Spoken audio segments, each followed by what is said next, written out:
कधी-कधी आपण ज्याच्यावर सगळ्यात जास्त प्रेम करतो, तोच आपल्याला सगळ्यात जास्त दुखावतो आणि जेव्हा तो व्यक्ती आपल्याला सोडून जात असतो, तेव्हा फक्त नातं संपत नाही, तर आपलं मनही तुटून जातं.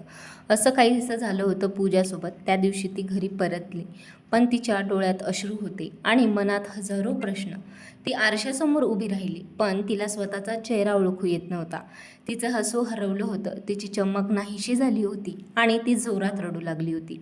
तिला आठवत होतं त्याच्यासोबत चालवलेले प्रत्येक क्षण, त्याने केलेली प्रॉमिस आणि त्याच्यासोबत कायम आहे म्हणणं असं.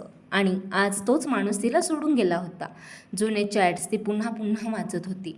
प्रत्येक मॅसेज तिच्या डोळ्यात पाणी आणत होता. ती विचार करत होती, हे सगळं खरं होतं का? की सगळं फक्त एक खोटं होतं, नाटक होतं? रात्र झाली, पण तिला झोप येत नव्हती. ती फक्त छताकडे पाहत पडून राहत होती. मी काय कमी केलं होतं? का केलं त्याने असं? तिच्या मनात हजारो प्रश्न होते, पण एकही उत्तर नव्हतं. काही दिवस असेच गेले. ती पूर्णपणे शांत झाली होती. घरच्यांना काळजी वाटत होती, पण ती काहीच सांगत नव्हती. ती एकटीच तिचं दुःख सहन करत होती. ती स्वतःकडे नीट पाहिलं. तिचे डोळे सुजलेले होते, चेहऱ्यावर थकवा दिसत होता. त्या क्षणी तिने स्वतःलाच एक प्रश्न विचारला, मी अजून किती दिवस असंच रडत राहणार? जो मला सोडून गेला तो माझ्यासाठी थांबला का? तर उत्तर स्पष्ट होतं, नाही. मग त्या दिवशी तिने एक निर्णय घेतला. ती आता स्वतःसाठी जगणार होती. सुरुवात खूप कठीण होती. प्रत्येक दिवस तिच्यासाठी खूप अवघड होता. पण नवीन गोष्टी ती शिकायला हळूहळू तयार झाली. मग तिचं मन शांत होऊ लागलं. तिने जॉबसाठी अप्लाय केलं आणि काही दिवसांनी तिला जॉबसुद्धा मिळाली. पहिल्या दिवशी ती खूप नर्वस होती आणि तिथे मग ॲडजस्ट करून स्वतःला सावरायला लागली. ऑफिसमध्ये नवीन लोक होते, नवीन वातावरण होतं. सुरुवातीला सगळं अनोळखी वाटत होतं, पण हळूहळू ॲडजस्ट झाली. कामात बिझी राहू लागली, भूतकाळापासून दूर जाऊ लागली, स्वतःला मजबूत बनवत होती.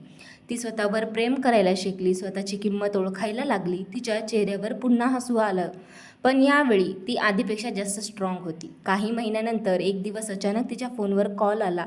त्या स्क्रीनवर एक नाव होतं, करण. तिचं हृदय जोरात धडधडायला लागलं, पण यावेळी ती आधीसारखी कमजोर नव्हती. तिने कॉल उचलला. फोनच्या दुसऱ्या बाजूला करण रडत होता. तो म्हणाला, मी खूप मोठी चूक केली, मला माफ कर. मी अजूनही तुझ्यावर प्रेम करतो. पूजा शांतपणे ऐकत होती आणि मग तिने हळू आवाजात उत्तर दिलं, ज्या दिवशी मला तुझी गरज होती त्या दिवशी तू नव्हतास. ज्यावेळी मी टुथट होते त्यावेळी तू मला सोडलंस आणि आज मी स्वतःला उभं केलं आहे. मग तिने एवढं बोलून कॉल कट केला. त्या क्षणी तिला एक वेगळी शांतता मिळाली. जणू काही तिच्या मनावरचं ओझं उतरलं होतं. मग तिने स्वतःला निवडलं, कारण खरं प्रेम हे कधीच दुखावत नसतं आणि जो दुखावतो तो व्यक्ती आपला कधीही होऊ शकत नाही. खरी ताकद ही स्वतःसाठी उभं राहण्यात असते, तर खचून जाण्यात नसते. कधीकधी आपल्याला सोडून जाणारे लोक आपल्याला तोडायला नाही तर मजबूत बनवायला येतात, कारण शेवटी जिंकतो तोच जो स्वतःला हरवू देत नाही.